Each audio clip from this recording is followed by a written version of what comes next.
get some information on how to use those photos. Okay, I use a Nikon D300 and it's housed in a CNC housing, which is a cast aluminium housing. I use 2 strobes because that's the way, you just can't get any colour in the photographs without strobes. What are strobes? Strobes are like big flashes, underwater flashes.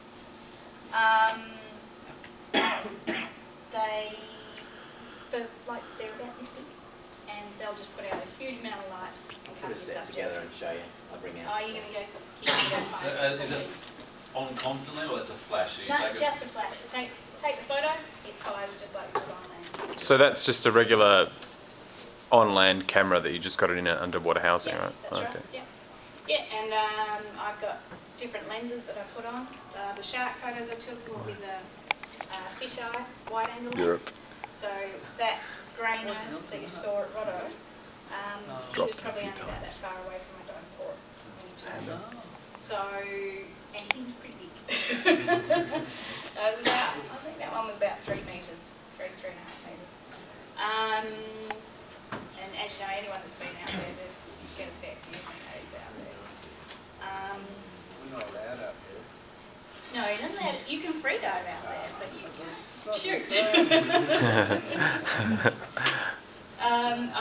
Believe me, the biggest crayfish are in that blood cave too. You just can't touch them. And the safest crayfish. Safest crayfish. They look at you and laugh. They don't look at us and laugh.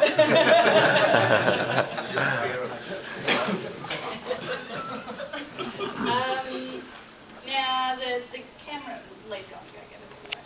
But it's all set up so everything is enclosed, obviously. With your strobes, your flashes, you have to make sure that they're turned away from the subject, as strange as it sounds, because you guys know that there's so many particles in the water. It stuffs up your photos no end. When your strobes fire, and you get all these lovely little bits of snow in there. So it's all about positioning with those photographs and just finding the subject.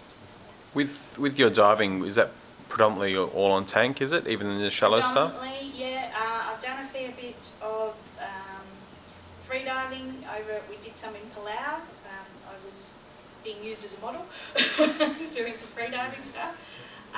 In the Jellyfish Lake photos at the very end there, that's all free diving. They won't let you do any scuba in there. So I've done a fair bit of free diving, but if you can imagine, the thing I carry, my camera weighs about 9 kilos. So when I'm free diving with it, it's a bloody struggle to get back up again. So I tend not to do a great deal of it with it. Otherwise, Is there any way that you can make that camera set up lighter? yes, I can. I can put buoyancy arms on it. I've currently got small buoyancy arms for travel, but if I put larger arms on, because they've got an airspace in them, I could make it neutrally buoyant. So to take relatively good photos, you're going to have to go to DSLR, right? Actually, you don't have to these days. To get really magazine quality photos, I go yes, DSLR. Yeah. But it's actually the new evil cameras, the micro, are they 4/5?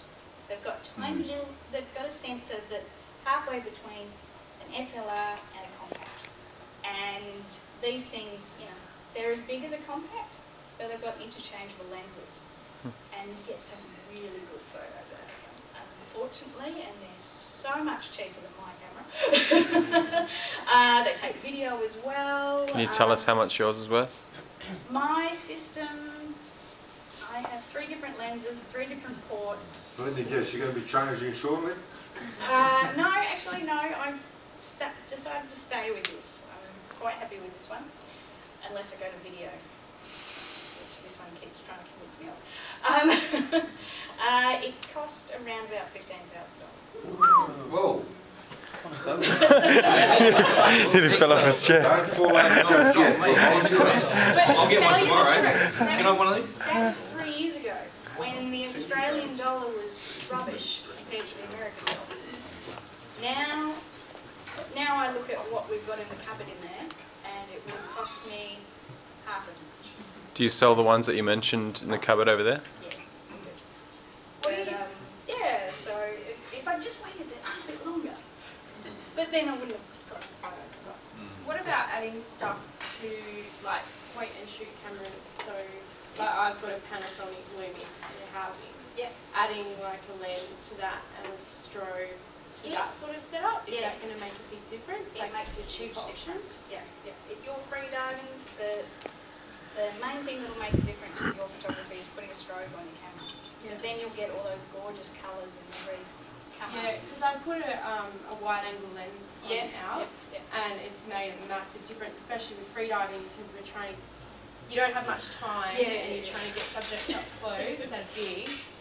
I found that made a massive difference. But with add a strobe. Add a strobe, and you'll get all the colours in there. It won't just be that greeny blue washout that you generally get. And it's a lot. You don't have to worry about as much shake on your images, because sometimes you take a photo as you're starting to come back up, and it'll be a bit blurry. We added a handle to ours as well, so it's still small, but it just stops, especially in video. The strobe actually makes it lighter underwater as well. Okay. So it also makes it a lot easier to hold it. Yeah. That makes a huge difference to your photographers. Just When adding that line. Speaking of stuff in the water, so often there's quite dirty water you're diving. Is there a way that you can use, there's a way you can get good photos even in dirty water? Yes, with, as I said, the strobe. A lot of it's about the positioning of it. You've got to get it out away from that, all the crap in the water, so it doesn't, the light doesn't bounce back towards your camera. So if you've got your flash sitting above, you can actually push it out like that. So you're waiting, so the light has to sort of come swim back around. Yeah, you're just catching it with that little bit of light on there. Do you have to adjust that for every dive, or is that something you set and then it's set like that? I adjust it every dive, but I know a lot of people out there that don't have to. It just depends what you like, how you like taking the photographs as well. You can make it as easy as possible or as hard as you want to do it. Yeah, because obviously we don't have a lot of time. No. You can set it all to auto. Yeah. And whatever your camera fires at, it will fire your strobe at. So you'll figure out exactly what you need to do. Which is a lot easier for me. Going from the position of photography for dummies, how would you advise someone to set up? I mean, a few of us take the point and shoot cameras and try and get photos, but what would be just a basic setup that you'd take that you'd do some photos and within the range of not selling the car? Okay, well if you've got your little compact and it's in the housing, although how deep are you guys freediving all the time? Deeper than 10? 40. In my dreams. 10 and 20.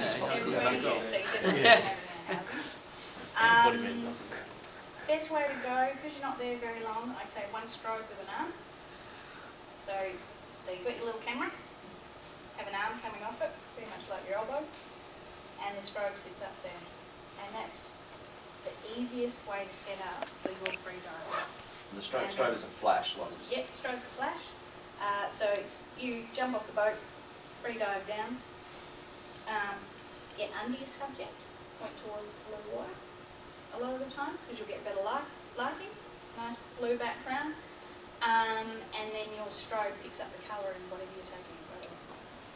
So as long as you're pointing upwards with your camera, you'll get the best lighting results when you're free diving. Don't look down and take a photo when you're free diving, because I'm sure you guys have all seen it, you get that lovely green. You don't get any of the nice colours of the reef. It didn't look like that when I was down there. But the main thing is to get down as far as you can and look up at your subject, and that's how you get the best photos. So, and actually a lot of the really good photos will be in the first 10 metres of